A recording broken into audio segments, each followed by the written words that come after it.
bagusi wong tua loro, berbakti dan memuliakan kedua orang tua. Memang ada pula dalilnya. Ada yang mengatakan ibadah yang paling baik itu qiraatul Quran, ada dalilnya. Ada yang berpendapat ibadah yang paling baik adalah jihad fi sabilillah, ada dalilnya. Nah, Sayyidina Ali waktu itu diem. Kemudian ditanya oleh para sahabat, kalau menurut Anda wahai Ali, ibadah apa yang paling baik? Dengan tenang Sayyidina Ali berkata, kalau menurut saya ibadah yang paling baik adalah ibadah yang diterima. Ibadah banyak tapi kalau nggak diterima ya jelek. Mending ibadah sedikit tapi diterima. Ini kan seperti gini loh, duit apa yang paling baik? Jawabannya duit yang paling baik itu bukan dolar, bukan euro. Duit yang paling baik bukan real, tapi duit yang paling baik adalah duit yang payu. Sedikit payu lebih baik daripada duit banyak tapi nggak payu, betul? Karena kalau payu itu diterima untuk jual beli. Makanan apa yang paling enak? Jawabannya bukan sate, kare, rawon, gulai, pecel, bukan. Tapi makanan yang paling enak adalah makanan yang doyan. Sebab kalau doyan itu diterima lidah, diterima tenggorokan, diterima perut, diterima pencernaan. Sate ora doyan, pindang doyan. Coba enakan mana?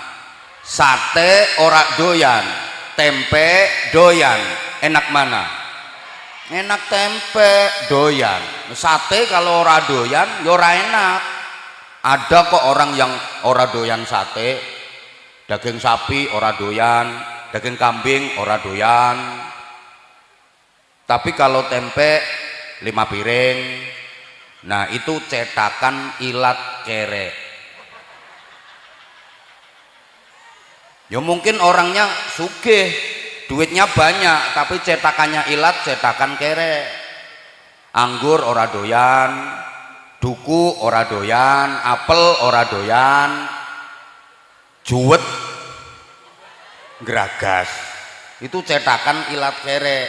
Duren ora doyan, kan ada toh yang ora doyan duren, Ilat Melarat.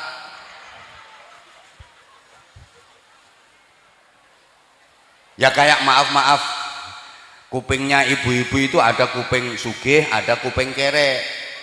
Kuping sugih itu pakai anting, pakai giwang apapun cocok, pakai perak cocok, perunggu pantes, pakai emas apik, pakai inten jos, melakukan gedek-gedek.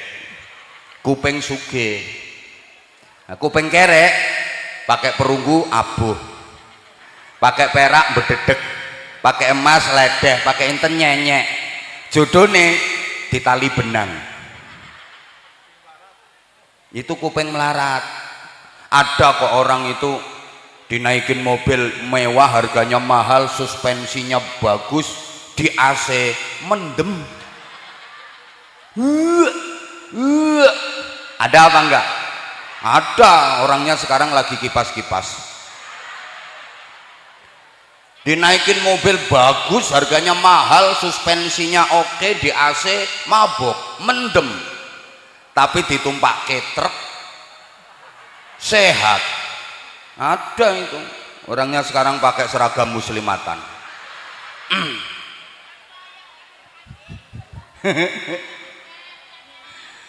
Bapak-bapak padha karo pertanyakan ngene, bapak, bojone sapa sing paling ayu? Ayo, bojone dewek. Sebab kalau bojone dewek diterima syariah, diterima undang-undang pemerintah. Nah, walaupun cantik, menarik, ayu, kemerusu, imut, yahud, keboy, semlohai, aduhai, bahenol, menol-menol, belenek, kementek-mentek, molek, nyigis, mingis-mingis, nek bojone wong manuk kacor dawa gulune tiwas kemecer ora roh rasane.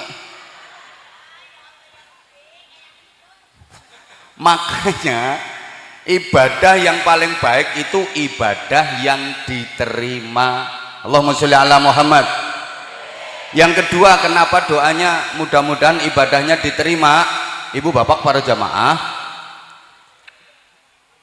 ngaku orang ngaku, wong cenang, masyarakat songgom wajib gelem ngaku kalau menjalankan ibadah Ramadan mulai dulu masih kecil sampai sekarang udah tuwek-tuwek, ya wis ngono-ngono kuwi baik.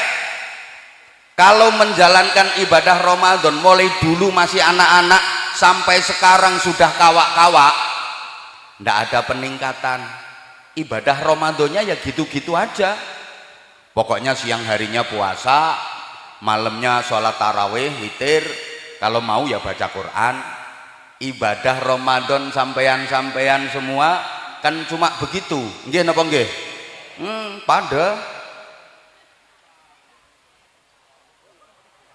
nggak ada peningkatan. Ibadah Ramadan mulai dulu waktu masih anak-anak belajar puasa sampai sekarang udah tua-tua, ya wis kayak gitu-gitu baik ibadahnya. Nggak ada peningkatan, nggak ada perbaikan, apalagi di akhir Ramadan yang harusnya kita lebih semangat.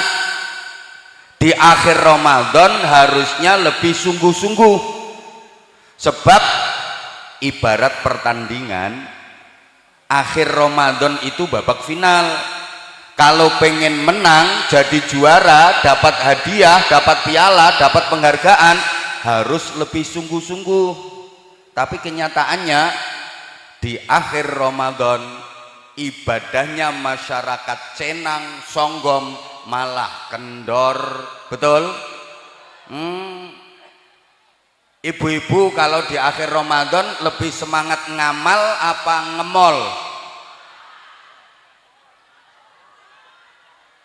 Di akhir Ramadan lebih rame masjid apa pasar? Lebih rame masjid apa toko?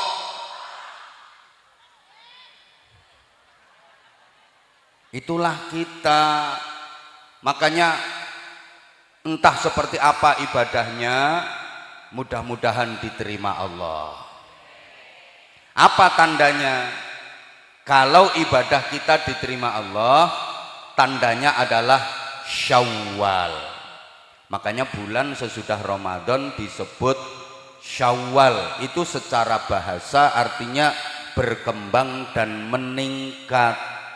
Ada peningkatan kualitas diri, peningkatan iman dan takwa.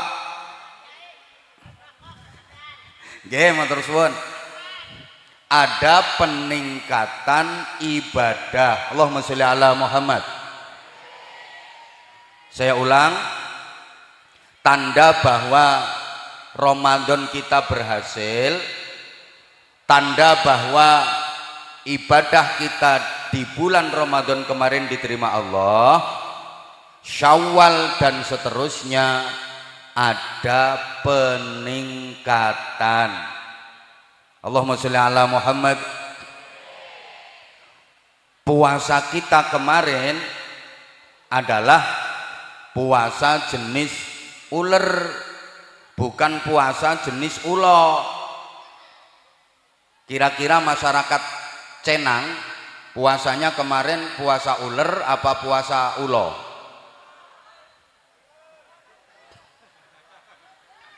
Ulo sama uler itu dua-duanya puasa. Ulo ya puasa, uler ya puasa, tapi endingnya berbeda, jadinya berbeda, hasilnya berbeda. Ulo meskipun habis puasa dia sama sekali nggak berubah, dia sama sekali nggak menjadi lebih baik. Namanya tetap ulo, wajahnya tetap ulo, modelnya tetap ulo, bentuknya tetap ulo, perilakunya tetap ulo. Karena puasanya ulo cuma dia mau melungsungi, ganti kulit, tubuhnya makin panjang tambah besar. Ada ibu-ibu cenang yang puasanya puasa ulo, puasa hanya sekedar mau melungsungi, ganti baju baru, tubuhnya tambah besar. Jadi puasa itu bukan peningkatan kualitas diri, tapi peningkatan berat badan. Sebelum Ramadan berat badannya 55 kg, habis Ramadan jadi 75 kg. Ada. Sekarang orangnya pakai jilbab warna coklat. Ya karena puasanya puasa ulo, habis makan sahur bukannya persiapan sholat subuh berjamaah, tapi melungker. Turu maneng. Wonten apa wonten?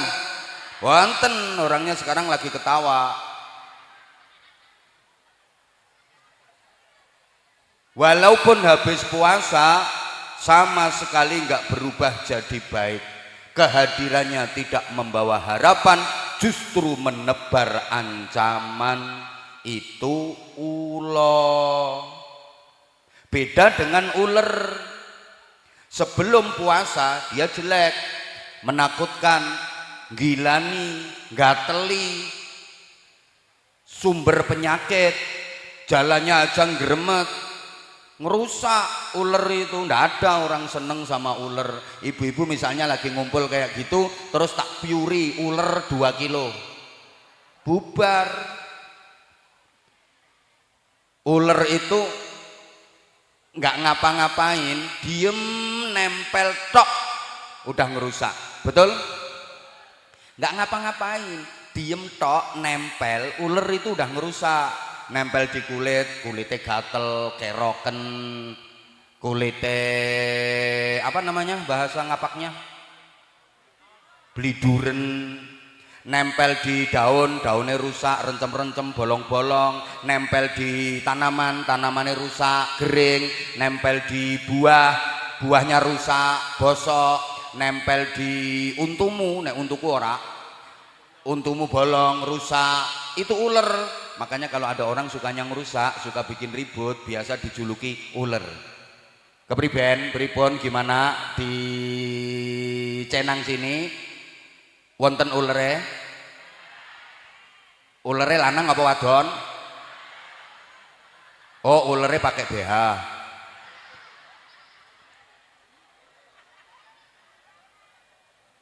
Siapa ngomong ulere pakai mic?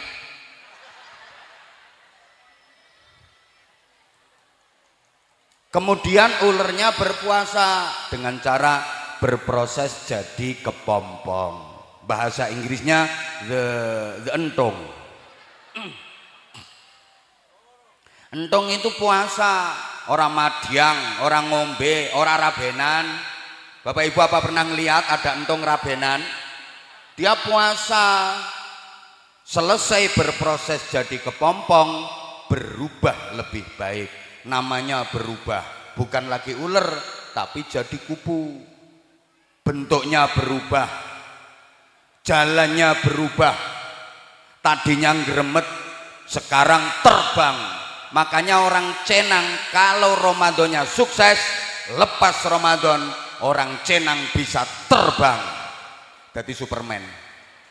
Loh, artinya terbang itu simbol ketinggian derajat, derajatnya naik.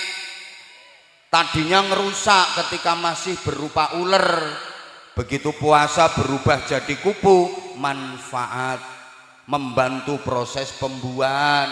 Kembang berproses jadi buah, itu dibantu sama kupu.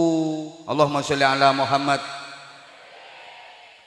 Tadinya menakutkan, gilani, begitu puasa berubah jadi kupu, menyenangkan. Semua orang suka, anak kecil aja seneng sama kupu-kupu. Betul? Orang Jawa, orang Ngapak itu menganggap kupu simbol keberuntungan. Rumah dimasuki kupu katanya mau dapat rezeki, rumah dimasuki kupu katanya mau ada tamu. Punya anak perempuan udah gede belum nikah, rumah dimasuki kupu, seneng. Nak, ini kayaknya jodohmu mau datang. rumahnya dimasuki kubu. Tapi sabar nak, kubunya kok hitam, kayaknya jodohmu ireng.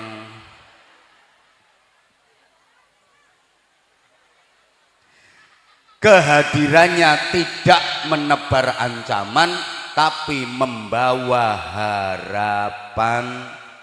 Itu posone uler berubah jadi kubu. Sayangnya banyak uler cenang setelah berproses kepompong selama sebulan Ramadan, keluarnya enggak jadi kubu, malah jadi codot.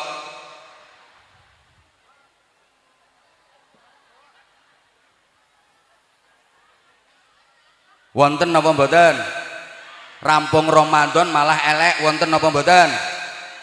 Asale pelit malah pelite tambah nemen, wonten napa mboten? Wonge teka lungguhe nang ngisor apa ning panggung? Panggung. Pakai celana apa sarung? Bajune lengan pendek apa panjang? Pecine warna putih apa ireng? Hop, stop. Ini kalau dilanjutkan pasti nanti sampainya kenyong.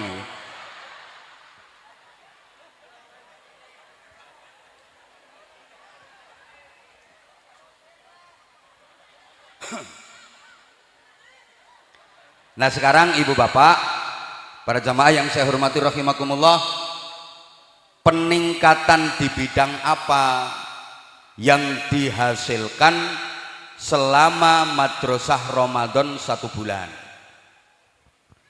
Makanya bagi santri selesai Ramadan itu semangatnya bukan halal bihalal, bukan lebaran, tapi syawalan. Beda loh ya, halal bihalal, lebaran dengan syawalan itu beda. Lebaran itu semangatnya masyarakat awam, kaum abangan. Halal bihalal itu semangatnya priayi, kaum celononan. Syawalan itu semangatnya kaum santri, kaum sarungan. Diulang, kayaknya belum konsentrasi, terutama ibu-ibu dan mbak-mbaknya.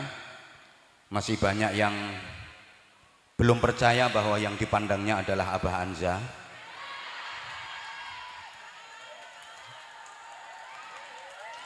Itu yang tepuk tangan itu malah membayangkan, andaikan aku jadi istrinya dia. Ya itu orangnya itu pakai jilbab warna hitam pokoknya.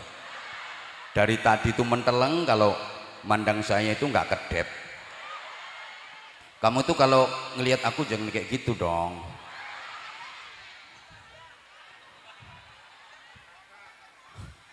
Lebaran itu semangatnya masyarakat yang tidak ngaji, kaum abangan.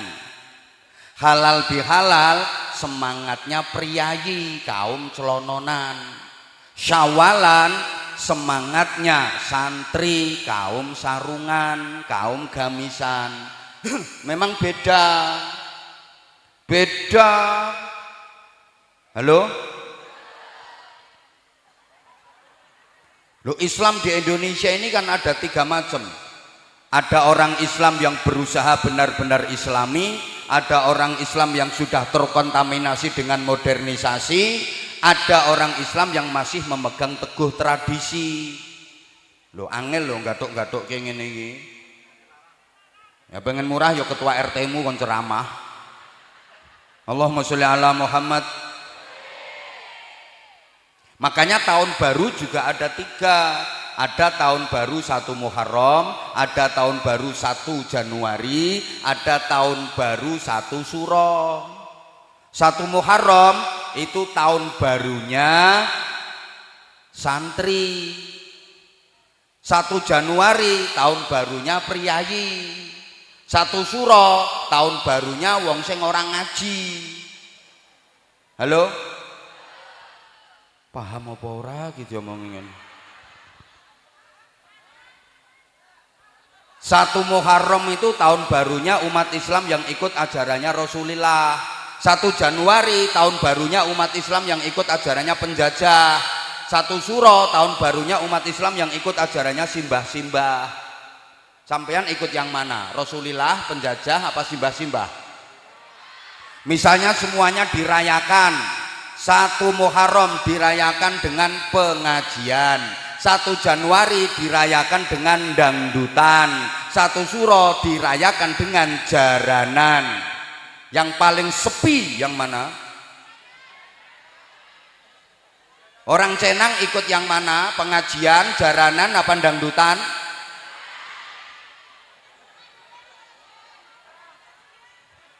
Sama-sama menjalani ibadah Ramadan. Masyarakat Islam Indonesia itu ada 3 semangat. Ada semangat Syawalan, ada semangat halal bihalal, ada semangat lebaran. Semangat lebaran itu begini. Bulan Ramadan dianggap sebagai bulan penjara. Masuk Ramadan seperti masuk penjara. Amaliyah Ramadan adalah kerja paksa. Hari-hari Ramadan dijalani dengan terpaksa dan menderita. Sehingga di akhir Ramadan yang diharapkan hanyalah kapan lebarannya, kapan bakdonya.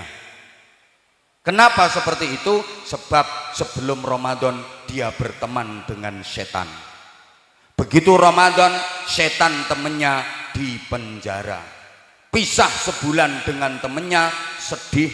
Makanya akhir Ramadan tidak berharap mendapatkan Lailatul Qadar, tidak ingin menjadi Syawal, tidak ingin mendapatkan Idul Fitri, tapi yang dipikir hanyalah kapan setan temennya itu dibebaskan dari penjara. Begitu Ramadan selesai, seneng, setan temennya udah bebas dari penjara, dia berangkul-rangkulan kembali dengan setan. Hari raya menjadi hari-hari diare. Mencret kabeh, balas dendam. Begitu Ramadan tamat, maksiat kumat. Begitu Ramadan bubar, ibadahnya ikut-ikut. Wonten apa mboten? Wange teka. Itu lebaran. Kalau halal bihalal itu masyarakat Indonesia modern yang sudah banyak jadi urban, merantau keluar kota, keluar pulau, ke kota-kota besar, bahkan ke luar negeri. Ketika 1 Syawal libur, pengen pulang kampung, mudik. Waktu di kampung pengen bisa bersilaturahim kepada seluruh keluarga, tapi waktunya terbatas. Maka dibikinlah acara yang simple, semua dikumpulkan jadi satu, dalam 2 jam silaturahim selesai. Itu halal bihalal.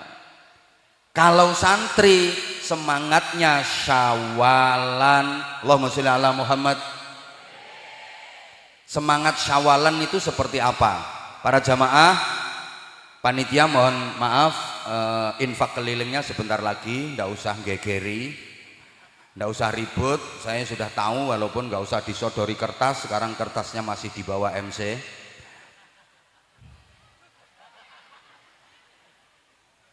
Bagi santri, Idul Fitri itu cuma 1 hari, yakni tanggal 1 Syawal saja. Laka-laka. Halo? Halo? Idul Fitri itu cuma 1 hari, tanggal 1 Syawal. Karena Idul Fitri itu hari raya kecil, hari raya yang besar adalah Idul Adha. Buktinya dari segi waktu, Idul Fitri cuma 1 hari, Idul Adha 4 hari. Tanggal 10 Dzulhijjah ditambah 3 hari tasyrik, 11, 12, 13 Dzulhijjah. Idul Fitri 1 hari, Idul Adha 4 hari. 1 dengan 4 lebih besar mana? 4. Makanya Idul Adha hari raya besar. Sekarang dari segi pengorbanan, Idul Fitri hanya nyembelih ayam, Idul Adha nyembelih sapi. Ayam dengan sapi lebih besar mana? Sapi. Makanya Idul Adha itu hari raya besar. Idul Fitri hanya mengeluarkan zakat fitrah, nilainya cuma beras 2 kilo 8 ons. Kalau dibulatkan ya udah 3 kilogram beras, cuma itu pengeluaran Idul Fitri. Sedangkan Idul Adha bagi yang kaya, mampu, istitoah menjalankan ibadah haji bisa puluhan bahkan ratusan juta. Yang kurang mampu melaksanakan syariat kurban, nyembelih sapi minimal kambing, sebab kurban nggak boleh nyembelih tokek. Halo, yang ketawa itu nggak pernah kurban, malah tukang ngabisin dagingnya kurban. Senengane dadi panitia tapi ora tahu kurban. Wonten apa mboten? Orangnya datang duduk di bawah apa di panggung? Pakai celana apa sarung? Bajunya lengan pendek apa panjang? Pecinya warna putih apa ireng? Orangnya yang mana tuh? Dari tadi kok di panggung terus. Ndak pernah kurban, senengane dadi panitia, entek-enteki daging. Ada itu orangnya, ada. Orang Cenang RT 3.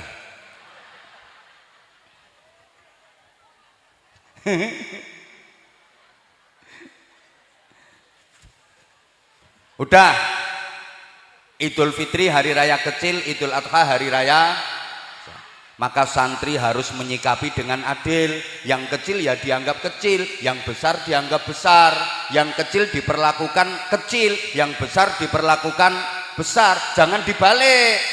Yang kecil dibesar-besarin, yang besar dikecil-kecilin. Yang kecil dianggap besar, yang besar dianggap kecil. Itu kebalik. Idul Fitri itu hari raya kecil, ya kecil-kecil saja. Idul Adha yang hari raya besar itu yang dibesarkan. Lah masyarakat Senang kan kebalik. Idul Fitri yang hari raya kecil dibesar-besarkan, anggarane pol-polan, duit pengeluarane pol-polan, beli baju aja nggak cukup 3, belum jilbabnya, belum BH-nya, belum lagi untuk departemen perbadokan, belum lagi untuk jalan-jalan. Sehingga karena Idul Fitri itu anggarannya besar-besaran pol-polan, waktu Idul Adha yang hari raya besar kehabisan anggaran sampai nggak bisa korban. Kebalik sayang. Siapa ngomong iya sayang tadi? Emang kamu minta disayang? Ya udah, kalau nggak mau dipanggil sayang tolong perhatikan kenter.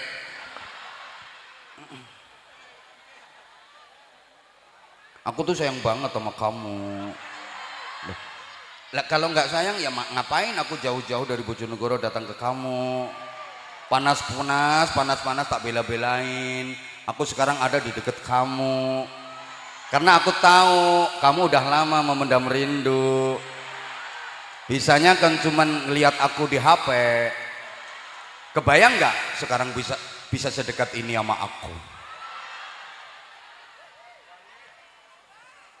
Allahumma sholli ala Muhammad. Jangan kebalik. Halo? Lah, tuh kan kelihatan banget kalau sayang sama aku.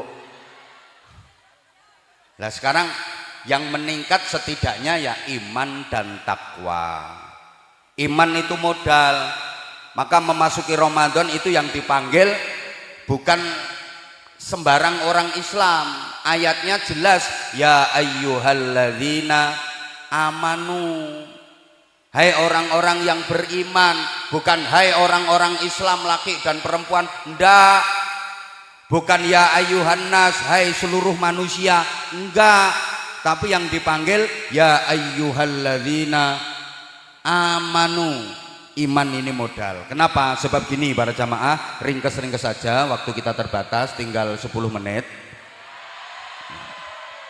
Oke, tolong yang merasa nggak ikut nyumbang jangan cerewet. Orang yang imannya kuat, hidupnya paling hebat. Karena dia mampu mengolah dan memproses hidup di dunia yang hanya sekejap dan sesaat untuk kepentingan dan kebahagiaan hidup di akhirat yang abadi tanpa batas. Hidup bukan asal hidup, hidup bukan sekedar hidup, hidup bukan untuk hidup, tapi hidup benar-benar hanya untuk Allah yang maha hidup. Hidup bukan untuk mati, tapi mati itu yang untuk hidup. Karena mati bukan akhir dari cerita hidup, justru mati adalah awal dari hidup yang sebenar-benarnya hidup. Bingung ya wes. Ini harus saya ulang. Kalau nggak diulang pasti nggak paham, karena saya tahu masyarakat Cenang terutama ibu-ibunya itu memang cantik-cantik, cuma on.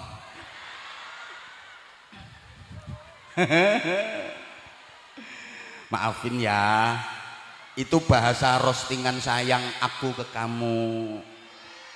Jadi kalau aku bilang kayak gitu bukan berarti aku nggak suka sama kamu, justru itu karena aku suka banget sama kamu. Yang tadinya nggak konsentrasi biar jadi konsentrasi, yang tadinya nggak merhatiin biar jadi merhatiin. Asem aku dibilang on, padahal aku on tenan. Allahumma sholli ala Muhammad. Oke, diulang. Orang yang imannya kuat, hidupnya paling hebat. Karena dia mampu mengolah dan memproses hidup di dunia yang hanya sesaat dan sekejap. Memang hidup di dunia kan hanya sesaat, hanya sekejap. Betul? Kata orang tua dulu cuma mampir ngombe. Sesaat, sekejap. Hidup di dunia hanya sebentar.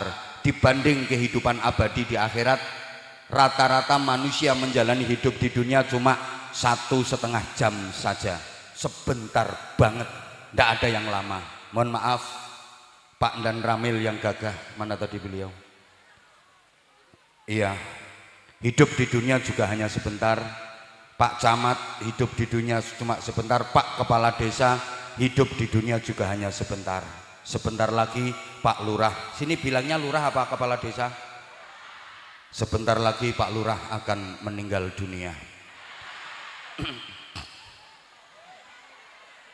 Lah memang hidup di dunia hanya sebentar Pak Lurah. Demikian pula saya sebentar lagi juga akan meninggal dunia, tapi lebih dulu Pak Lurah. Lah hidup di dunia cuma sebentar. Ini diproses, diolah untuk kepentingan dan kebahagiaan hidup di akhirat yang abadi selamanya. Caranya memaksimalkan hidup dengan melakukan ibadah secara optimal sebagai bekal perjalanan hidup yang abadi selamanya itu, mengumpulkan amal soleh sebanyak-banyaknya. Hidup bukan asal hidup, hidup bukan sekedar hidup. Kalau hidup hanya sekedar hidup, hidup asal hidup, itu namanya urip-uripan. Maaf, hidup harus benar-benar hanya untuk Allah yang maha hidup. Seperti baiat kita yang tiap hari kita baca minimal 5 kali waktu sholat ketika doa iftitah. Inna sholati wa nusuki wa mahyaya wa mamati lillahi rabbil.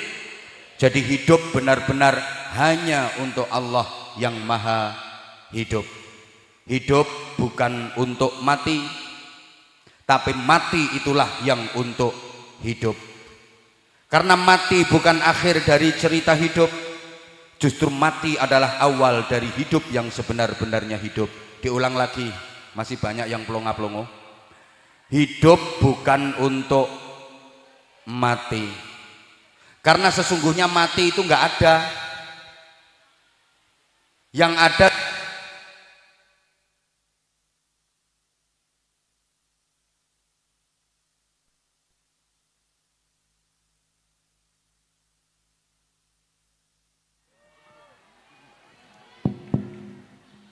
Yang mati mic-nya.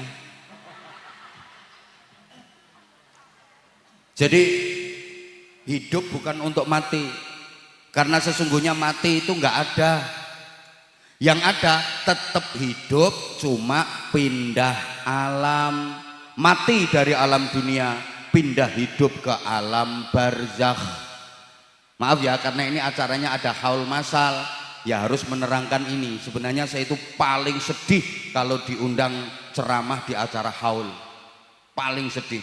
Saya mulai ceramah tahun 2005-2006 sampai sekarang udah 20 tahun lebih. Itu paling susah, paling sedih kalau diundang ceramah di acara haul. Saya diundang ceramah di acara misalnya di acara syukuran haji, syukuran umroh. Saya sudah punya pengalaman haji, saya sudah punya pengalaman umroh. Jadi saya bisa cerita. Udah pernah haji, udah pernah umroh, diundang ceramah di acara syukuran haji, saya udah punya pengalaman. Saya kalau diundang ceramah di acara haflah akhirus sanah di lembaga pendidikan, saya juga punya pengalaman di lembaga pendidikan. Saya bisa suruh ceramah. Saya kalau diundang untuk ceramah di acara khitanan, alhamdulillah saya juga sudah sunat. Walaupun trauma, nggak berani ngulangi lagi. Tapi kan punya pengalaman, bisa cerita. Kalau saya diundang ceramah di acara walimatun nikah, saya juga sudah nikah. Bisa cerita, ada pengalaman. Tapi kalau saya diundang ceramah di acara haul yang itu bicara soal kematian, sampai detik ini saya belum punya pengalaman mati. Makanya saya susah, apalagi yang saya hadapi orangnya terkenal pinter-pinter seperti orang Cenang. Terkenal pinter-pinter, maksudnya pinter bantah. Lah misalnya saya cerita, mati itu begini, di alam kubur begini, nanti di akhirat seperti ini. Kata orang Cenang, koyo tahu baik. Halo? Halo? Makanya ini tolong perhatikan, mati itu bukan akhir dari cerita hidup. Makanya hidup bukan untuk mati, karena sesungguhnya mati nggak ada. Yang ada tetap hidup, cuma pindah alam. Halo? Halo? Makanya karena mati itu nggak ada, jangan takut mati. Ayo semuanya ikut nyaut mati. Yang nggak ikut jawab mati duluan. Jangan takut,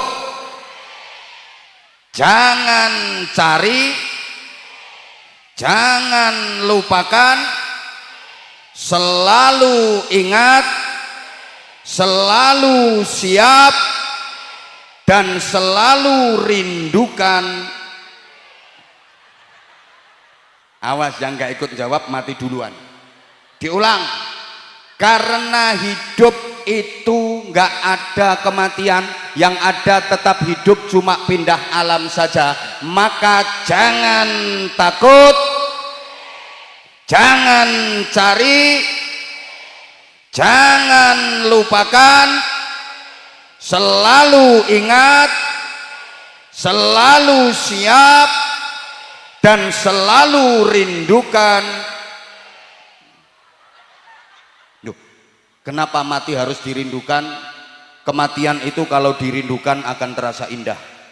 Karena mati itu adalah jalan liqa'i rabbih, perjumpaan dengan sang kekasih sejati Allah Subhanahu wa ta'ala. Oleh karena itu, sekali lagi yang kompak, jangan takut. Setakut apapun kalau waktunya tiba pasti mula aja wedi. Percuma wedi kalau waktunya tiba pasti. Ana wong urip kok wedi mati, ini padha karo wong madyang wedi ngising.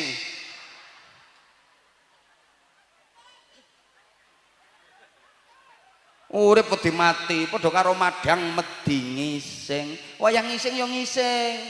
Wayah mati yo banter. Wani urip kudu wani, padha karo wani madyang kudu wani. Sanggup urip kudu sanggup, padha karo sanggup madyang kudu sanggup. Siap urip kudu siap, padha karo siap madang kudu siap.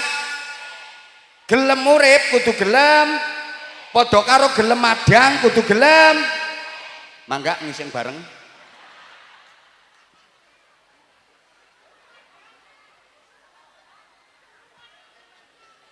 Kenapa sih harus takut mati? Toh takut juga tidak mengundur kematian, tidak menunda kematian. Sebagaimana berani tidak mempercepat kematian. Mati itu tidak ditentukan oleh takut dan berani. Apa dipikir yang takut itu matinya belakangan, yang berani matinya duluan? Yang enggak lah. Halo? Coba dijawab. Orang yang pemberani sama orang yang penakut matinya lebih dulu mana? Enggak mesti. Enggak mesti kan? Mbok enggak jawab kok. Halo? Kadang yang berani maju perang enggak mati-mati. Yang penakut ngungsi mati dulu kebom. Sampai ada ibu-ibu itu takut anaknya nggak boleh jadi tentara, nggak boleh jadi polisi, takut mati dulu. Nak, nggak usah jadi tentara, nak. Nanti kalau ada perang, kamu maju perang, mati dulu, nak. Lu yang jadi tentara sampai tua kok hidup. Yang di rumah nggak jadi apa-apa, jadi petani, maaf, mati dulu di sawah sambar petir, kesetrum. Nak, jangan jadi pilot, nak. Ibu ndak suka. Nanti kamu jadi pilot nerbangin pesawat, pesawatnya jatuh, kamu mati, nak. Lu yang jadi pilot awet sampai tua banyak. Yang di rumah di atas kasur tempat tidur kelon sama bojonya mati kedengkek.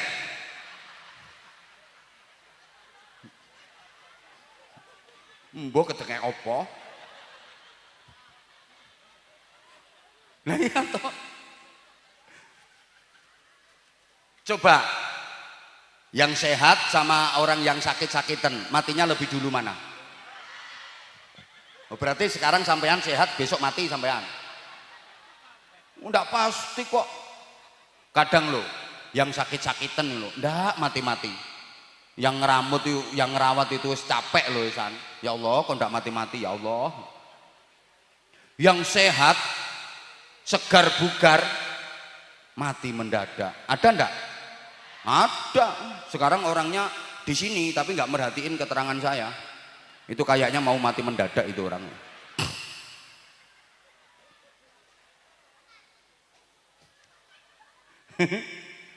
Ya Allah. Aku tuh kalau ngelihat kamu kok kayak gimana gitu rasanya. Di hatiku ada sesuatu gitu.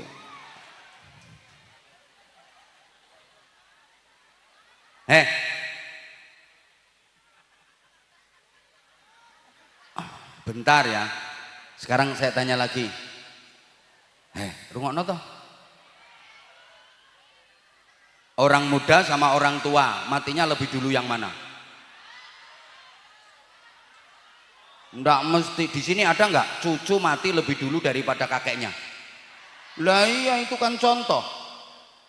Laki-laki yang semangat jawabnya, harus yang semangat. Yang semangat jawabnya. Yang kaya sama yang miskin matinya lebih dulu mana? Nah, yang jawab kaya itu mesti kere itu. Jawaban orang dendam itu. Karena udah lama pengen kaya nggak keturutan. Khusus ibu-ibu, bapak-bapak diem nggak usah ikut jawab.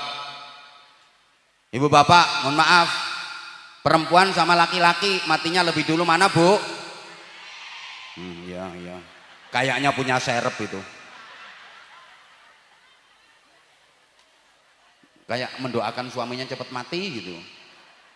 Jawabannya nggak mesti kok. Makanya nggak usah takut mati. Ngapain takut?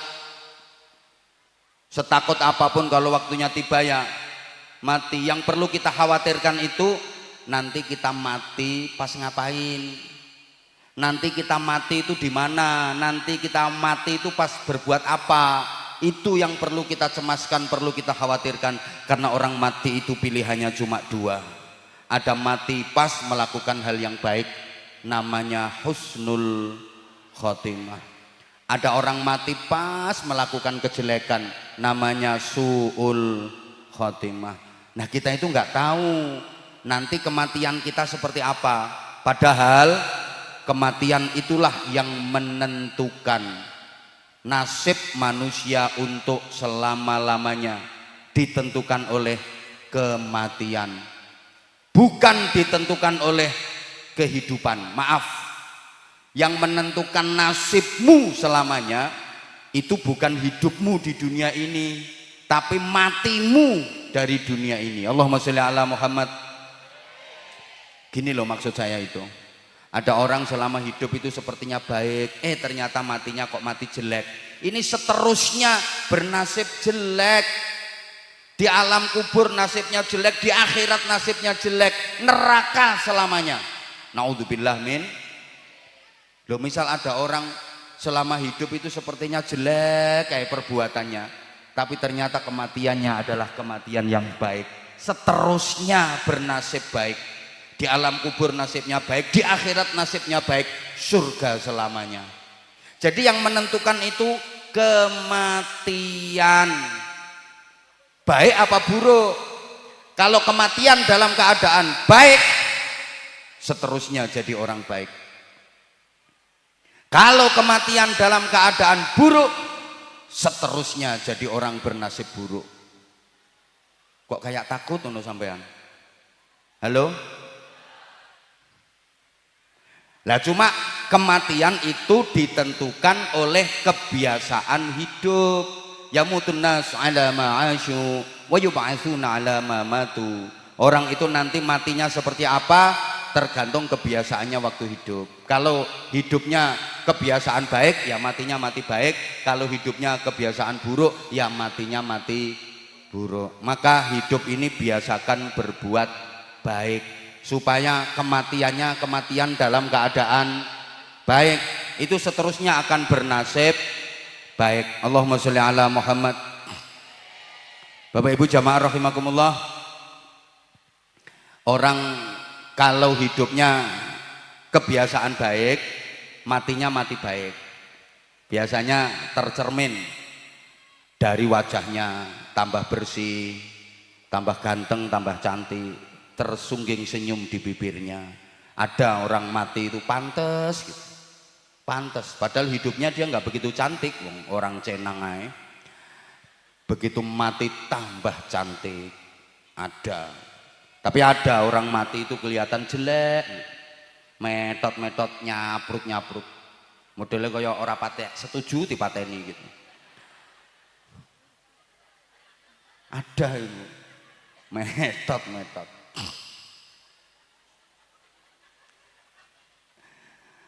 Nah, ibu bapak jamaah yang saya hormati rahimakumullah. Ya Allah, sumuke panas ya. Iya. Lah Ramadan itu juga tarbiyah. Kita dilatih agar terbiasa menjadi baik. Gitu. Sebulan penuh kita dilatih qiyamul lail, sholat malam. Itu diharapkan selepas Ramadan kita menjadi orang yang terbiasa qiyamul lail, menjadi ahli sholat malam. Kapan itu pelatihannya? Kemarin waktu Ramadan, tiap malam kan qiyamul lail. Bapak Ibu sholat tarawih 20 rakaat plus witir 3 rakaat. Itu diharapkan selesainya Ramadan sholat malamnya terus. Kemarin Ramadan dilatih baca Al-Quran, tadarrusan tiap hari, tiap malam baca Quran. Harapannya selepas Ramadan lanjut baca Qurannya, jadi orang yang ahli baca Quran. Kemarin Ramadan dilatih zikir, i'tikaf. Harapannya setelah Ramadan terbiasa i'tikaf, terbiasa zikir. Kemarin Ramadan dilatih jadi orang yang ahli bersedekah. Dengan janji sedekah di bulan Ramadan minimal dilipat gandakan pahalanya 1000 kali lipat. Minimal sampai dengan kelipatan yang tak terbatas. Diharapkan setelah Ramadan makin dermawan, makin ahli sedekah. Allahumma sholli ala Muhammad. Coba sekarang ditanya, maaf, di Cenang sini kemarin Ramadan alhamdulillah masyarakatnya rutin sholat malam tarawih dan witir, betul? Betul? Sekarang Ramadan udah lewat, kabarnya sholat malam di Cenang lanjut apa stop? Terus apa prei?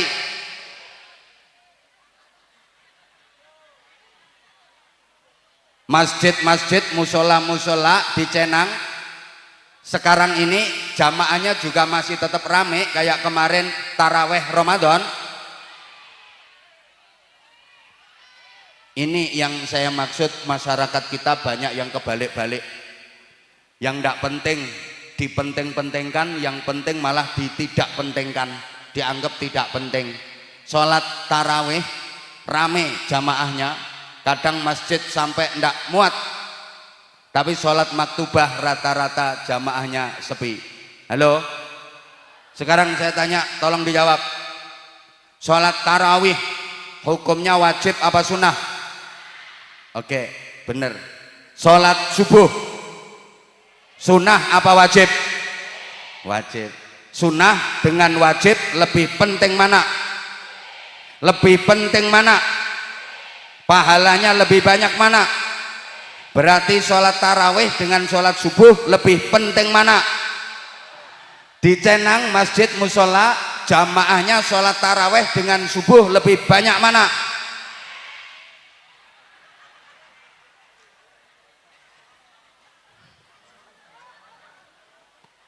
Tadi pertanyaannya jawabannya bener, normal, tahu semua, tapi yang terakhir kok kayak orang yang nggak waras ya. Diulang. Sholat tarawih hukumnya wajib apa sunnah? Sholat subuh sunnah apa wajib? Sunnah dengan wajib lebih penting mana? Pahalanya lebih besar mana? Berarti taraweh dengan subuh lebih penting mana? Di Cenang masjid musola sholat taraweh dengan sholat subuh jamaahnya lebih banyak mana? Para edan-edan sekalian,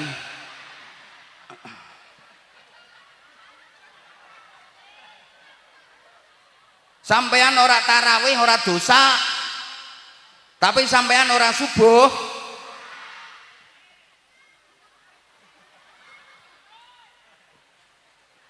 Ya Allah, ya Allah Gusti,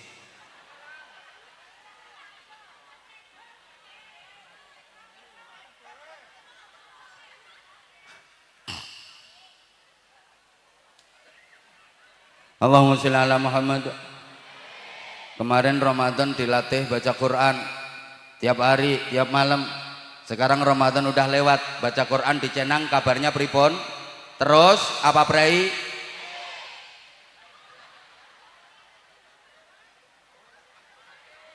Berarti orang Cenang Ramadannya berhasil apa gagal? Sukses apa gagal?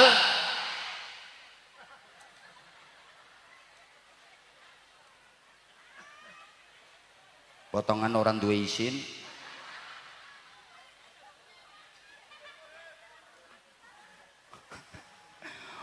Orang yang Ramadannya sukses itu bisa membiasakan Ramadan di luar Ramadan, meramadankan bulan-bulan selain Ramadan. Ini kalau nggak dijelaskan ya nggak paham lagi. Soalnya masyarakat Cenang itu cantik-cantik, cuma para awan-awan yang saya hormati, kalau Ramadan kita berhasil, selepas bulan Ramadan kita bisa membiasakan Ramadan di luar Ramadan.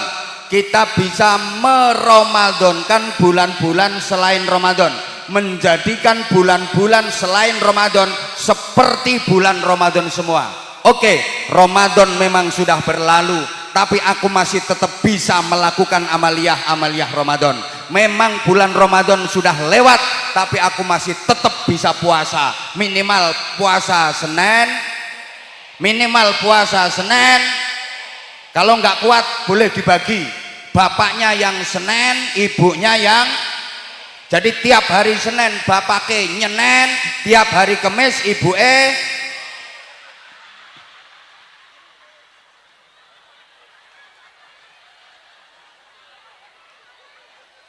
Oke, Ramadan memang sudah lewat, Ramadan memang sudah berlalu, tapi aku masih tetap bisa melaksanakan amaliyah Ramadan. Aku masih tetap bisa baca Quran setiap hari minimal 2 juz seperti kemarin bulan Ramadan, atau setidaknya one day one juz, 1 hari 1 juz.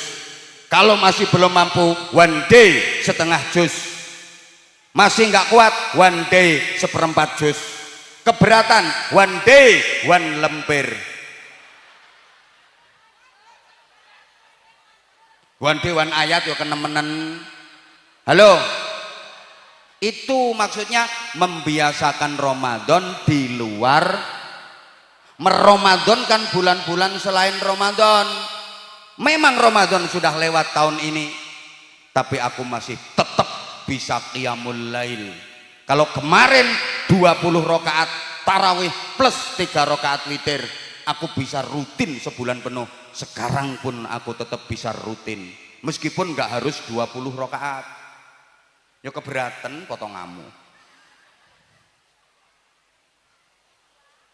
Sehingga saya sering sampaikan, kalau lebaran siapapun boleh ikut. Soalnya lebaran itu hanya tradisi, siapapun boleh ikut. Bodoh itu hanya budaya, sapa wae entuk melu. Hari raya itu hanya budaya, siapapun boleh ikutan, silahkan. Berlebaran tradisi, siapapun boleh ikutan, silakan, nggak dilarang. Tapi tidak semua orang berhak mendapatkan Idul Fitri. Hanya orang-orang yang sukses Ramadannya saja yang berhak mendapatkan Idul Fitri. Kalau lebaran siapapun boleh ikutan, nggak dilarang oleh petugas keamanan. Meskipun Ramadan sama sekali nggak pernah puasa, ikut lebaran silahkan, boleh ikut lebaran tapi nggak pernah puasa di bulan Ramadan. Itu gambarannya kayak ada laki-laki bapak-bapak pakai sabuk tapi tidak katoan.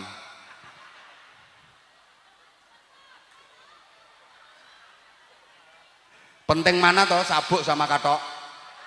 Sama-sama pentingnya, tapi lebih penting katok. Pakai katok meskipun nggak sabukan bisa, kelonggaran kebesaran dipincuk.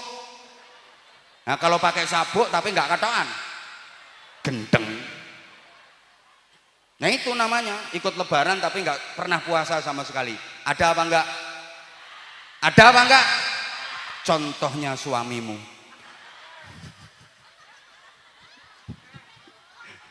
Ya Allah, ya Allah. Nah kemarin Ramadan itu dididik supaya jadi ahli sedekah. Memberi berbuka puasa kepada orang yang puasa dapat pahala sama seperti orang yang berpuasa. Apalagi bersedekah di bulan Ramadan, pahalanya luar biasa. Allahumma sholli ala Muhammad.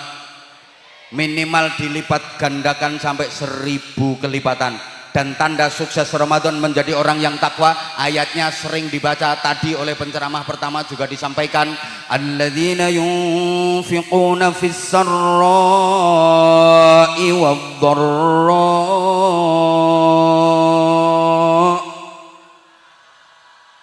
Orang-orang yang suka berinfak, suka membantu, suka menolong, suka bersedekah, fis sarra, baik di waktu sempat, wad-dharra maupun di waktu sempit, ahli sedekah. Di waktu sempat sedekah, di waktu sempit sedekah, dalam segala situasi sedekah. Ayo jawab semua. Di waktu sempat, di waktu sempit, di waktu longgar, di waktu rupek, di waktu senang, di waktu sedih, banyak duit, duitnya sedikit, di waktu sehat, di waktu sakit, itu orang takwa. Meskipun sakit tetap sedekah, sehat sedekah, sakit sedekah. Karena ada orang yang mau sedekah nunggu sakit. Nek sehat orang nate sodakoh, bareng gering langsung selamatan, bancaan dibagi-bagi ke tetangga-tetangga sampai tetangganya itu tahu niteni kok wis suwe ya wonge ora gering. Halo, halo, ibu bapak, sodakoh di waktu sempat, di waktu kaya, banyak duit, sehat, gampang, banyak orang bisa. Tapi sodakoh fissarra, di waktu kepepet, itu tidak semua orang bisa.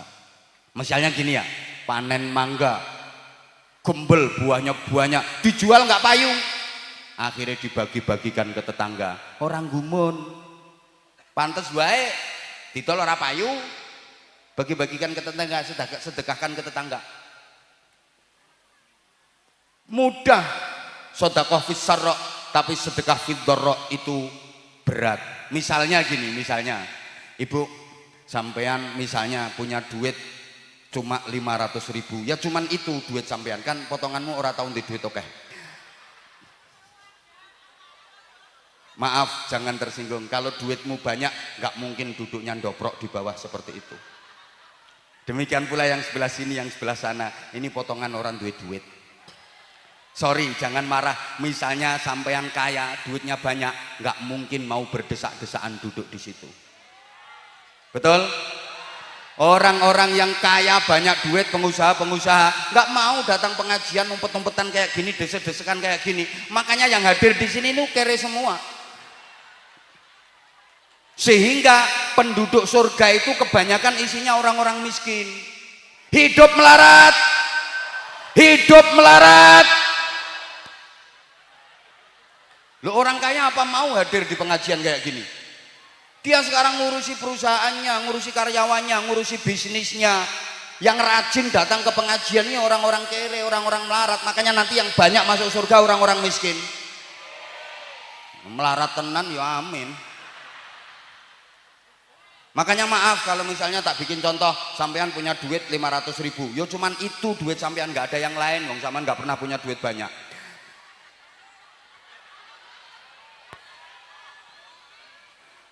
Contoh sayang, loh, kalau duit sampean banyak nggak mungkin duduk di sini, betul? Misalnya sampean punya duit 500.000, cuman itu duitnya nggak ada yang lain.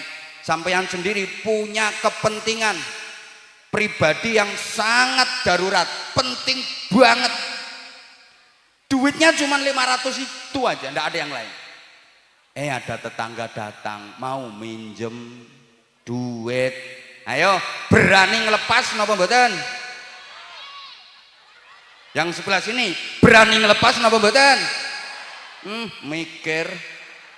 Yang sebelah sini berani ngelepas napa mboten? Pelit.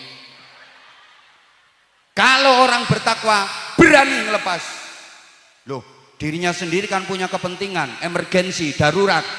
Duit cuman itu, nggak ada yang lain. Kok berani ngelepas? Karena yakin dengan jaminan Allah. Pasti akan diganti oleh Allah dengan ganti yang lebih baik dan lebih banyak. Makanya orang kalau dikasih itu pertama disuruh matur suwun, berterima kasih. Yang kedua mendoakan. Doanya bagaimana? Jazakumullahu khairan katsira. Mudah-mudahan Allah membalasmu dengan balasan yang lebih baik dan lebih banyak. Karena memang akan diganti oleh Allah dengan ganti yang lebih baik dan lebih banyak. Percaya apa enggak? Sebelah sini percaya apa enggak? Sebelah sini percaya apa enggak? Oke, aku juga percaya. Kalau kamu percaya, emang kamu percaya dan kamu bisa dipercaya. Tapi sayangnya gini, banyak orang yang sudah percaya sama Allah tapi belum berani menaruh kepercayaan penuh kepada Allah. Percaya sih percaya, tapi nggak berani menaruh kepercayaan penuh. Aneh. Sama koperasi simpan pinjamnya berani menaruh kepercayaan. Sampai BPKB taruh situ, surat tanah percayakan situ. Sama Allah nggak berani menaruh kepercayaan. Gini loh, bapak-bapak misalnya mancing, itu berani buang umpan cacing ke belumbang, Karena Bapak punya harapan akan dapat apa? Kalau sama Blumbang aja percaya, masa sama Allah nggak percaya? Di mana kredibilitas keimanan Anda? Halo? Halo? Sama Blumbang aja percaya kok, berani buang cacing karena ada harapan mau dapat. Itu sama Blumbang loh percaya. Masa sama Allah nggak percaya? Contoh paling gampang gini, Ibu. Yakin diganti sama Allah. Misalnya ada tamu di rumah Ibu, siang-siang panas kayak gini, kemudian tamunya dipersilakan, silakan duduk, tamunya duduk, kasih suguhan minum, terus dipersilakan, silakan minum, terus diminum sama tamunya. Bismillahirrahmanirrahim.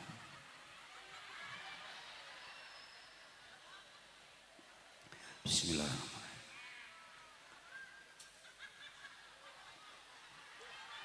Bismillahirrahmanirrahim.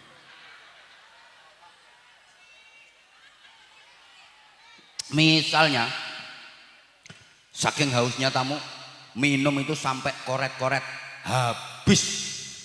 Sebagai tuan rumah yang baik, tahu kalau gelasnya udah kosong, dia pakai joki meleh. Nggak usah, nanti tak joki sendiri. Loh, Allah juga begitu. Kalau tahu ada hambanya yang berani sedekah sampai koret-koret habis, pasti dijoki meleh sama Allah. Itu hambaku luar biasa, berani sedekah sampai koret-koret habis, luar biasa. Itu Anwar Zahid. Tak joki lagi, kasih lagi yang lebih banyak. Ngono orang Bojonegoro. Ya Allah, ya orang Cenang, orang Songgom, Masya Allah. Percaya apa enggak?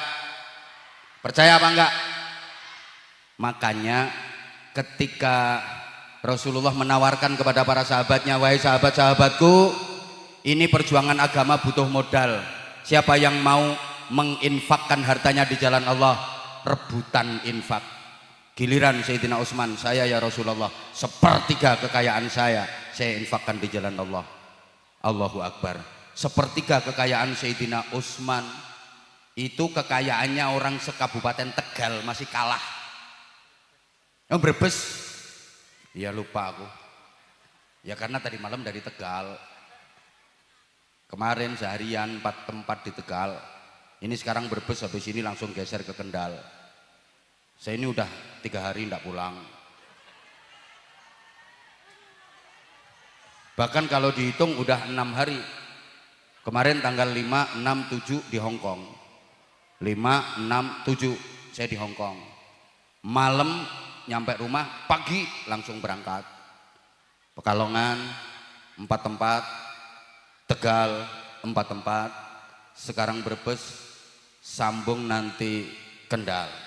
Besok langsung Pati, sambung Jepara, sekalian 5 hari ndak pulang. Siapa ngomong duitnya akeh, pikiranmu, istriku aja nggak pernah mikir kayak gitu. Bentar, sebentar, habis ini infak keliling. Mohon maaf, Sayyidina Umar angkat tangan, saya ya Rasulullah, separuh nilai kekayaan saya infakkan di jalan Allah. Lebih gila lagi. Ya memang separuh dari Sayyidina Umar kalah dibanding sepertiga dari Sayyidina Utsman secara jumlah dan nominal. Lebih kaya Sayyidina Utsman. Tapi dari segi nilai lebih hebat Sayyidina Umar, 50%. Giliran Sayyidina Abu Bakar Siddiq, saya ya Rasulullah. Oke, silakan, berapa? Seluruhnya. Masya Allah, seluruhnya kekayaan saya infakkan di jalan Allah. Rasulullah kaget, heran, kemudian bertanya, nanti keluargamu gimana, istrimu, anak-anakmu gimana? Cukup bagi kami memiliki Allah dan Rasulnya. Masya Allah. Jadi Bapak Ibu, misalnya sekarang bentar lagi akan ada departemen pengemisan yang ngemis akhirat, keliling bantu menawarkan tiket surga untuk sampean. Ya, Misalnya ini, sampean ada duit 600.000. Kalau sampean jadi Utsman sepertiga, berarti berapa? 200.000 masukin kotak blung. Kalau sampean jadi Umar 50%-nya, 300.000 rupiahnya blung masukin kotak. Kalau sampean jadi Abu Bakar seluruhnya 600.000 sak dompet-dompetnya. Nah ini sebentar lagi panitianya mau keliling. Kira-kira nanti panjenengan Bapak Ibu milih jadi Utsman, jadi Umar, apa jadi Abu Bakar?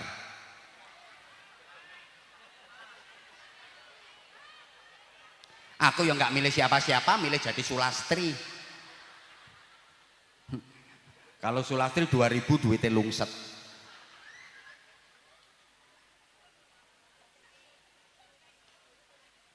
Allahumma sholli ala Muhammad. Mohon kesediaan teman-teman panitia untuk melaksanakan tugas. Bapak Ibu para jamaah, sambil adik-adik yang cantik-cantik, tolong yang telaten ya dek ya, nanti kalau belum ngasih jangan ditinggal. Ibunya ditungguin terus sampai ngasih duit ya dek. Kalau ditungguin masih nggak ngasih duit, nanti tolong dipelorot gelangnya apa kalungnya. Halo, Allahumma sholli ala Muhammad. Salatullah salamullah ala Taha Rasulillah. Salatullah salamullah ala Yasin Habibillah. Sama-sama. Salatullah salamullah ala Taha Rasulillah. Salatullah salamullah ala Yasin Habibillah. Lagi. Salatullah salamullah ala Taha Rasulillah. Salatullah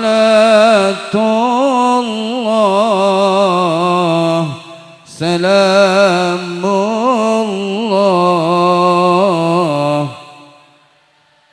Yasin.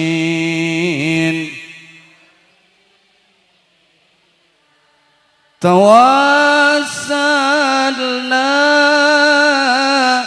bismillah wa bil hadi Rasulillah. Tawassalna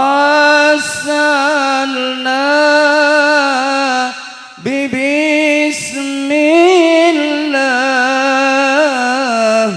wa bil hadi Rasulillah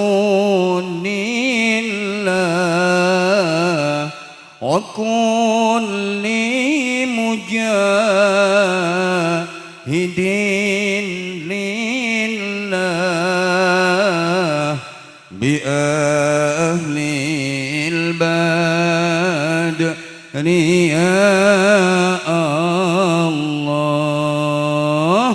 Salatullah salamullah ala Taha Rasulillah. Salatullah salamullah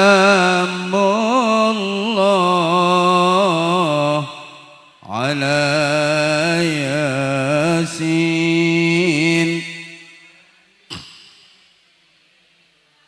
Ilahi salimil ummah minal afati wan niqmah. Ilahi salimil ummah minal afati wan niqmah wa min hammi wa min hummah bi ahlil badri ya Allah. Salatullah salamullah ala Taha Rasulillah. Salatullah salamullah ala Yasin Habibillah. Allahumma sholli ala Muhammad. Terima kasih infaknya, mudah-mudahan menjadi jariah, pahala yang terus mengalir ila yaumil qiyamah. Jangan takut. Ayo Bu nyaut lagi, Bu ngaji lagi. Udah, itu loh ngelepas 5.000 lek tenger-tenger kok ora rampung-rampung. Udah yang dimasukin udah diganti sama Allah, pasti diganti sama Allah. 5.000 sedihmu 2 tahun. Waya ngetok ke piro. Itu loh orangnya kipas-kipas itu loh. Ya Allah ya. Jangan cari ngedang kolo, itu cari mati. Apalagi bunuh diri, tidak boleh. Wala tulqu bi aitikum ila tahlukah. Jangan lupakan, selalu ingat. Fakthiru dzikra hadzimil ladzat, pesan Rasulullah, perbanyak ingat perkara yang bisa mutus kematian. Bisa mutus macam-macam kelezatan. Apa itu? Kematian. Orang itu kalau banyak ingat mati, insya Allah jadi orang baik. Kenapa orang jahat, kenapa orang nakal? Di antara sebabnya karena dia nggak ingat mati. Betul? Maling itu andaikan ingat mati nggak mungkin nyolong. Nggak ada. Copet mau beraksi nyaut tas kok sambil bawa iman, mau nyaut tas kok A'udzubillahi minasyaitonirrajim bismillahirrahmanirrahim Allahu Akbar, itu nggak ada. Pejabat-pejabat yang korupsi itu andaikan dia ingat mati nggak mungkin dia korupsi. Betul? Mohon maaf yang pejabat, kalau bicara korupsi yang saya bikin contoh selalu pejabat, karena setahu saya yang korupsi adalah pejabat.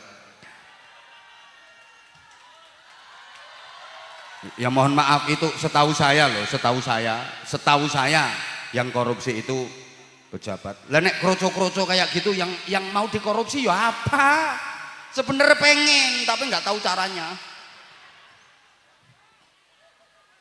Loh kenapa kok sampai berbuat korupsi?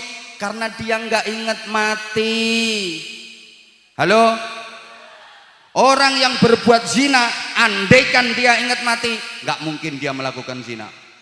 Kok sampai berbuat zina, nggak ingat mati. Makanya nggak ada orang mau zina kok tawasul dulu.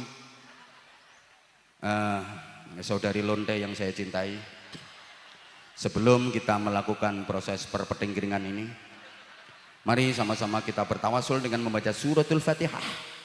Semoga petinggiringan kita ini mendapatkan barokah dan ridho Allah Subhanahu wa taala. Al-Fatihah.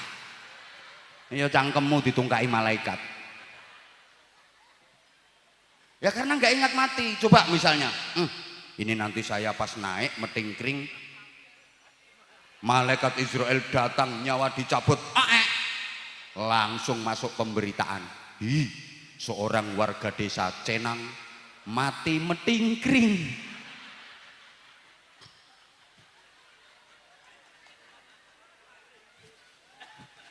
Loh kenapa anak-anak itu kok mabuk minum minuman keras? Karena nggak ingat mati. Coba mau minum, ingat mati. Botol minuman keras udah dibuka tutupnya, ciu. Nah kan kalau dicukit itu suaranya ciu, makanya dinamakan ciu. Udah dipegang, tinggal gelokok, inget, iki kok nyonge pas ngombe, banting nggak jadi. Makanya suruh banyak ingat mati. Halo? Halo? Nah, agar kita selalu ingat mati ada konsep sederhana. Ini saya sampaikan di mana-mana mumpung ingat. Konsepnya seperti ini. Jadikan dunia di tanganmu. Jadikan akhirat di hatimu. Dan jadikan kematian di pelupuk matamu. Sopo ngomong matamu dewe. Ini bahasa Indonesia sayang. Saya ulang. Jadikan dunia di tanganmu. Jadikan akhirat di hatimu. Dan jadikan kematian di pelupuk matamu. Matamu juga. Ya, yang sebelah sana. Matamu juga. Yang di panggung. Ora wani. Ora wani apa? Matamu juga. Ya, matamu yang ketawa-ketawa itu. Mataku ya iya. Artinya gini sayang. Ini maaf ya, ini bahasa Indonesia. Jadi jangan dipelintir-pelintir loh nanti. Itu mulai Aba Anja bahasanya kasar. Mulai dulu kalau saya kasar. Tapi kan saya kasarnya aturan. Itu bahasa, itu Aba Anja ngilok-ngilok nih wong. Mulai dulu saya ngilok-ngilok nih wong. Coba tonton kembali video-video lawas saya, ceramah-ceramah saya waktu saya masih jemburis. Iya masih kuru ya, kayak orang cacingen ya. Terus ke. Dok. Kalau ngata-ngatain orang ngilok-ngilok nih wong mulai dulu saya seperti itu. Itu Aba Anja ngerosting. Ya mulai dulu saya tukang roasting. Tapi saya roastingnya kan roastingan sayang. Mulai dulu udah seperti itu saya. Pokoknya saya itu kalau punya metode apa banyak ditiru orang. Mulai ceramah dengan madhab ngawuriyah. Saya dulu belum ada HP Android, masih HP ungkal itu Bluetooth. Akhirnya banyak yang niru kayak gitu. Terus gaya roasting. Banyak yang niru. Terus sekarang interaksi dengan jamaah, manggil anak-anak, bagi-bagi hadiah. Banyak yang niru. Lho nggih napa mboten? Nggih napa mboten? Ya enggak apa-apa, yang penting manfaat, yang penting baik. Enggak apa-apa. Ya, kita itu harus kreatif, inovatif. Kalau enggak gitu, enggak bisa bertahan sampai hari ini. Ya dipikir bisa bertahan sampai hari ini itu gampang apa? Di tengah persaingan. Loh, banyak penceramah baru, tapi Aba Anja kan tetap di hatimu. Makanya makasih semuanya, I love you. Aku sempat khawatir sih kamu berpaling ke lain hati, tapi ternyata kamu masih tetap setia sama aku. Aku makin sayang sama kamu, I love you semuanya. I love you semuanya. I love you. Sing tuwek ora usah. Tuwek meluk-meluk ngene apa? Gila nih. Jadikan dunia di tanganmu, dunia cukup di tangan saja, jangan masukkan ke dalam hati. Artinya apa? Dunia itu cukup di tangan, jangan masukkan ke dalam hati, jangan masukkan ke dalam saku, jangan masukkan ke dalam rekening. Jangan masukkan ke dalam berangkas, cukup di tangan. Begitu dapat, lepas. Begitu nompo, wenehno. Begitu entuk, parengke. Karena dunia hanya di tangan. Mau dibawa terus, ndak kuat. Mau digenggam terus, ndak mampu. Mau dipegang terus, ndak muat. Orang tangan cuman segini, paham? Paham? Itu maksudnya dunia cukup di tangan. Ngapain sih kita eman-eman? Sebanyak apapun dunia kita, yang kita makan, ujung-ujungnya hanya jadi kotoran. Yang kita pakai ujung-ujungnya hanya jadi rongsokan, garis miring rombengan. Yang kita simpen ujung-ujungnya hanya jadi warisan, garis miring rebutan, garis miring gegeran, garis miring tukaran. Betul? Yang benar-benar milik kita selamanya sampai ke surga adalah yang kita lepas untuk perjuangan di jalan Allah, seperti yang tadi panjenengan infakkan. Alhamdulillah. Anda usah kenceng-kenceng, 2000 lilai banter. Halo? Jangan masukkan ke dalam hati. Kalau dunia dimasukkan ke dalam hati, berapapun muat. Karena hati manusia itu luas. Apapun dimasukkan ke dalam hati, muat. Rumah dimasukkan ke dalam hati, muat. Kendaraan 1000 masuk ke dalam hati, muat. Hati manusia ini luas. Hati manusia ini lebih luas daripada samudra, bahkan lebih luas daripada jagat raya semesta. Apa? Lah ini intonasi ceramah yang mahal begini.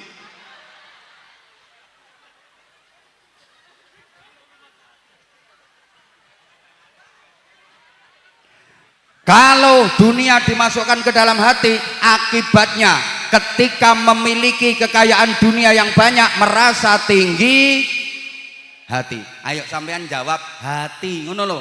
Diulang. Kalau dunia dimasukkan ke dalam hati, ketika memiliki harta kekayaan dunia yang banyak, merasa tinggi, melihat orang lain yang kaya raya dunianya banyak, dia iri, dipameri kekayaan sama orang lain, dia merasa sakit, pengen kaya, pengen punya harta banyak, tapi nggak kesampaian, nggak keturutan, dia berkecil gara-gara dunianya dimasukkan ke dalam.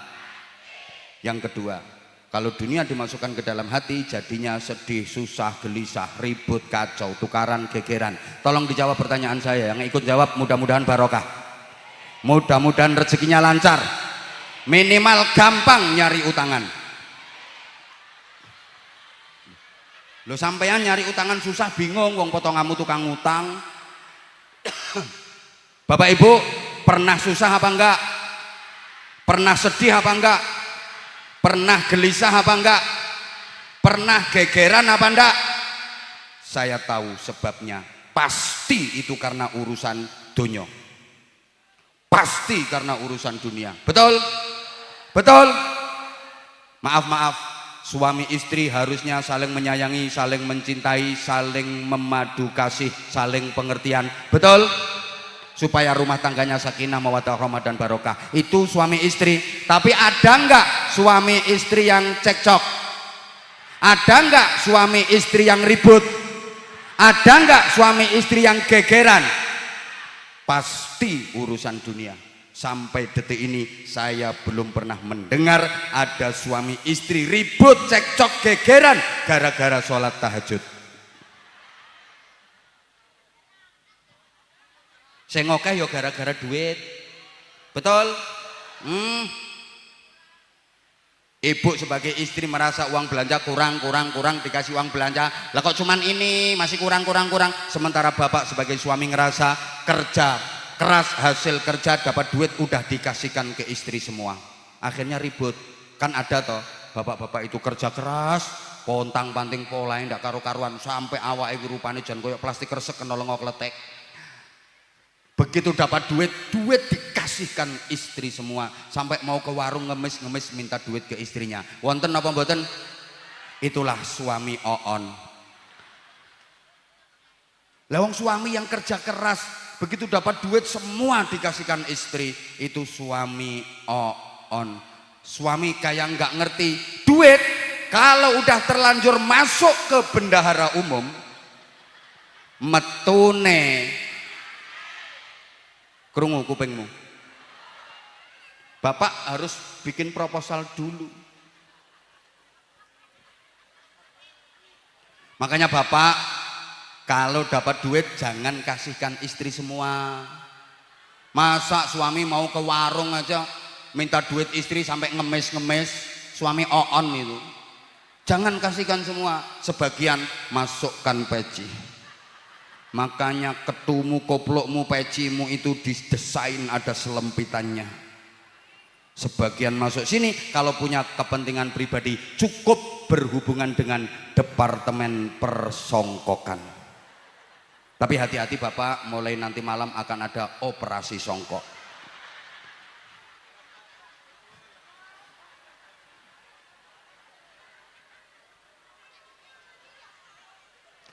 Suami istri kok ribut gegeran, pasti urusan donya, mesti itu. Maaf, anak wajib berbakti kepada orang tuanya, betul? Anak wajib menghormati dan memuliakan orang tuanya, betul? Tapi ada nggak anak yang berani sama orang tuanya? Ada nggak anak yang menentang orang tuanya? Ada nggak anak yang melawan orang tuanya? Itu namanya anak apa? Anak manusia. Ya, anak manusia yang durhaka itu pasti perkara dunia, mesti. Saya nggak pernah dengar ada anak berantem sama bapaknya gara-gara puasa Senin Kemis, gara-gara zikir, nggak ada. Yang banyak ya gara-gara dunia, gara-gara warisan, betul? Salahnya karena dunia dimasukkan ke dalam, maka dunia cukup di tangan saja. Penuhi hatimu dengan akhirat, penuhi hatimu dengan kebesaran Allah. Jangan beri rongga sedikit pun di hatimu untuk ditempati dunia. Tutup rapat hatimu agar tidak dimasuki dunia. Dan jadikan kematian di pelupuk. Jadikan kematian di pelupuk. Terima kasih. Baru kali ini saya di mata-mata ke wong sakmene akeh. Kematian di pelupuk mata itu gini sayang.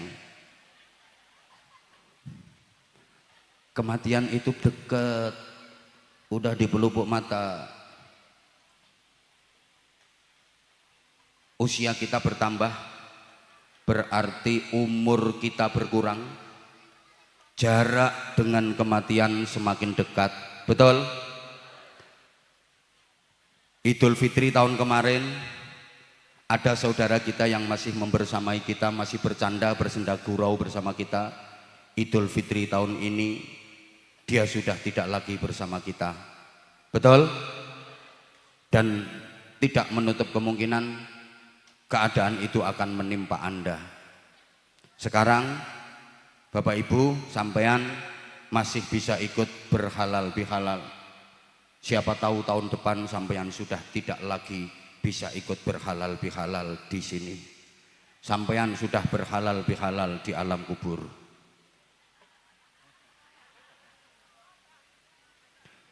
Jadikan kematian di pelupuk matamu, maka orang cerdas itu adalah orang yang mendekati sesuatu yang makin dekat serta menjauhi sesuatu yang makin jauh.